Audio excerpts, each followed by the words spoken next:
El cáncer infantil es la primera causa de muerte en los países desarrollados en los niños. Aproximadamente se diagnostican 200.000 casos de cáncer en el mundo todos los años. Para que os hagáis una idea, en España se diagnostican entre la edad de 0 y 18 años 1.400 casos de cáncer todos los años. Esa es la incidencia.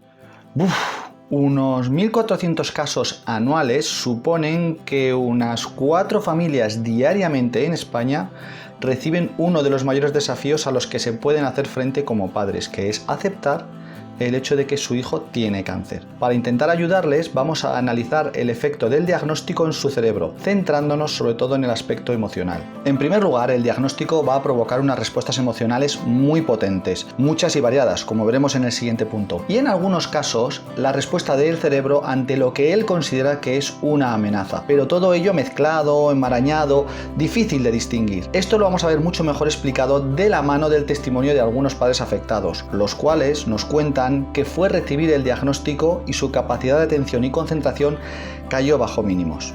No me acuerdo, yo por lo menos no me acuerdo ni de las cosas, ni de las frases. Te acuerdas de una enfermera del hospital de Anén porque te abraza, pero tienes como vacíos y bueno. El momento en el que te dicen que tu hijo que se está muriendo,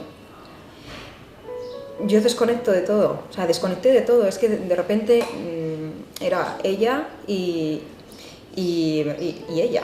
Recuerdo ir cruzando puertas y dejé que ellas se adelantaran un poco, entre otras cosas porque no sabía si yo me iba a caer o algo de la impresión que llevaba.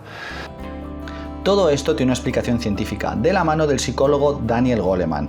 Al experimentar una situación estresante, como esta, de esas que no puedes más, tu organismo ha respondido activando diferentes estructuras cerebrales, como el hipotálamo o la amígdala, que a su vez se han puesto a emitir diferentes hormonas del estrés, como el cortisol, han aumentado la frecuencia cardíaca, el ritmo de respiración e incluso han implementado respuesta a otros niveles, como la modificación de nuestro estado cognitivo o la forma en la que tenemos de procesar la información. Y todo ello para hacer frente a la amenaza que supuestamente tiene delante, porque nuestro cerebro funciona así, reacciona de igual manera ante el ataque de un león, ante la realización de un examen muy importante o la recepción del diagnóstico de nuestro hijo. Por ello, consecuentemente, es probable que notes que tu capacidad de raciocinio no se encuentra al 100% en los próximos días. Además, es que esta situación se puede volver a repetir cuando, por ejemplo, el equipo médico se reúna con vosotros para entregaros una analítica, los resultados de unas pruebas complementarias o simplemente para realizar una valoración de cómo está yendo el tratamiento. Por ello, es recomendable que a este tipo de reuniones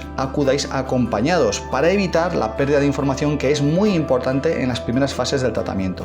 Nos empezó a hacer dibujos, a explicarnos y yo no me acuerdo de absolutamente nada, así que sí. Si por desgracia os tienen que dar esta noticia, llevaros a alguien que esté muy atento a lo que os diga el médico.